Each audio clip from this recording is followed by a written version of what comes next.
बेआईन पत्थर खनि रे खनि विभाग चढ़ाऊ प्राय 1500 टन धड़ा पत्थर जबत होती। सुवर्णपुर जिला वीर महाराजपुर तहसिल अंचल विभिन्न स्थान में धड़ा पत्थर खनि रे बड़ धरण चढ़ाऊ होती।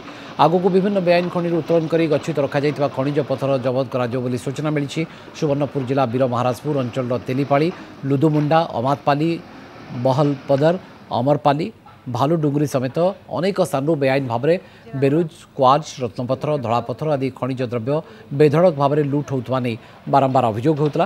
खनि विभाग तरफ विभिन्न समय चढ़ाऊ कर गोटे दुईटी गाड़ी जबत कर फाइन आदाय करुले चोरा चालानकारी माने बेधड़क खनिज पत्थर लुट करुले। राज्य सरकार निर्देश क्रमे भुवनेश्वर स्वतंत्र पुलिस टीम सहित सुवर्णपुर और बलांगीर खनि विभाग मिलित भाव में यह चढ़ाऊ से अंचल विभिन्न स्थान में विपुल परिमाण धड़ा पत्थर को खनि खनन कर गच्छित कर रखा तेज जबत होता धड़ा पत्थर को गोपपाली और बंकियाठारे लाइसेंसधारी पाखे जिम्मा दि जाए। आगक विभिन्न स्थान में चढ़ाऊ जारी वर्तमान पर्यंत प्राय 1500 टन धड़ा पत्थर जबत होइथिबार सूचना मिली।